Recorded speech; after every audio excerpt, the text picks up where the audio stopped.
Someone asked me what the transcendental meditation technique has done for me on that path to enlightenment. Your life suddenly improves in all ways. Yes, it does decrease stress, but that's one of the side benefits, because you're slowly moving toward a state of infinite peace.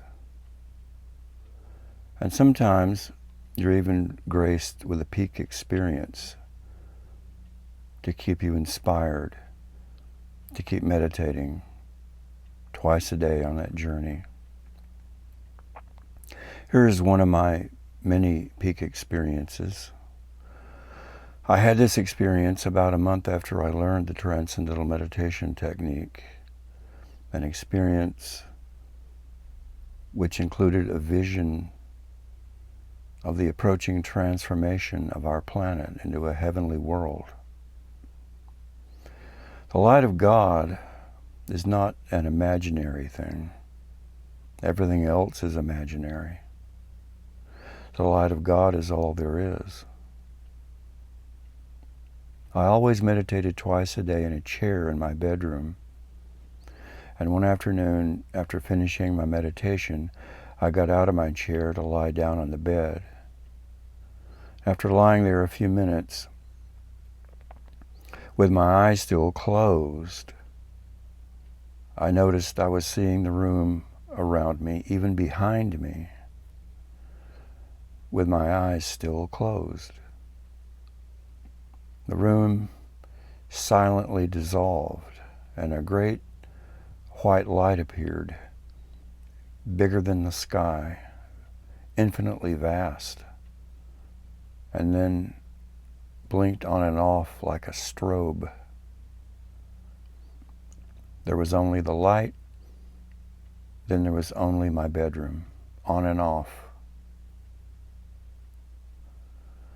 My room flashed into existence and dissolved over and over. The light then became steady, a light brighter than 1,000,000 suns, and sparkling like diamonds, infinitely vast, eternal, and embodying infinite bliss, infinite love, peace, and knowledge. It was the light of God. I felt like I had come back to my home where I was supposed to be all along. The light was in front of me, and it would, as if exhale, like a soft, silent wind, to blow out an infinitude of tiny golden particles like rain. And each of those particles was a universe. Then it would inhale, and all the golden drops would flow back into the light and become unmanifest, merging with the Creator. My own breath was the same as the breath of the light. I would breathe in and create those universes, then inhale them into me.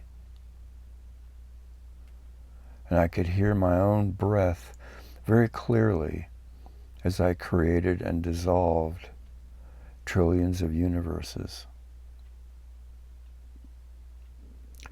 Later in life, I learned that each of those golden egg shapes is described in the ancient Vedic literature as Hiranyagarbha, the universe seen from the outside. Here's a painting of Narayana, the highest deity, always depicted as lying in a restful pose, surrounded by the spheres, the universes he creates. It's not exactly, this is an artist's depiction, it's not exactly the way I saw it. I saw it like rain flowing out. They were very small from my viewpoint at that time.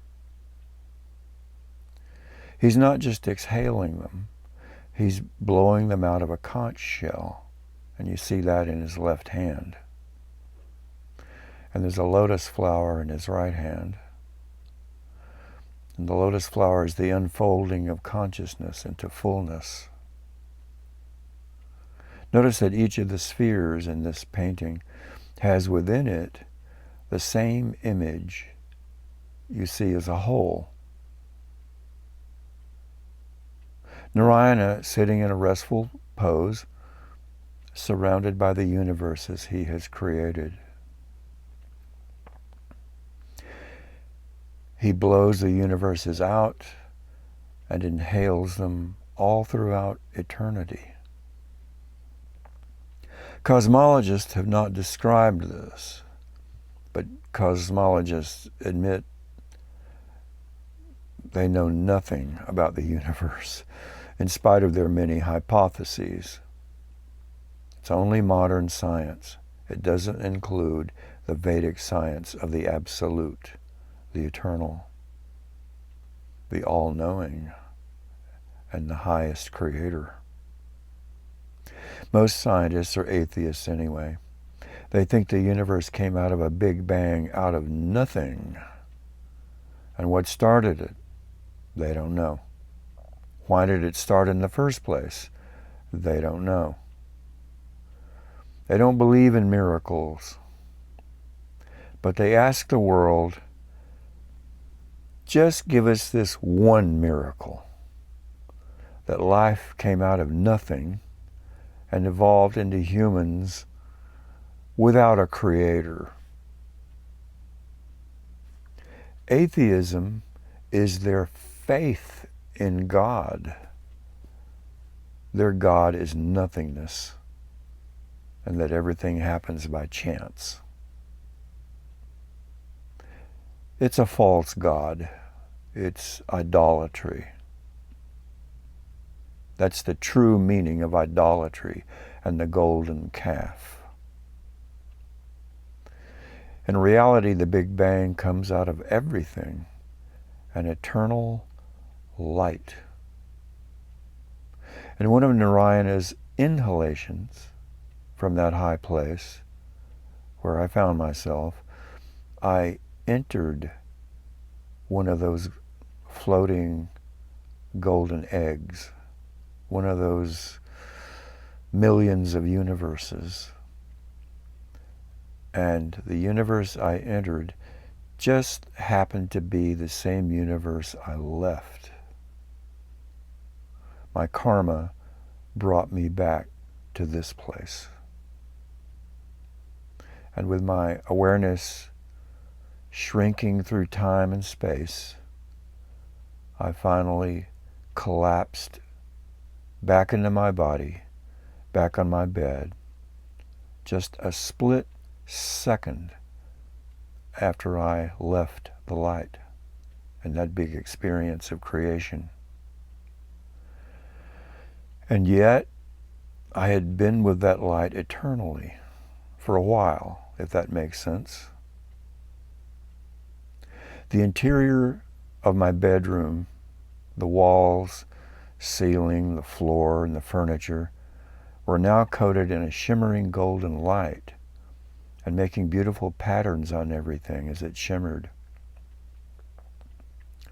The whole universe had been destroyed and recreated and was now perfect.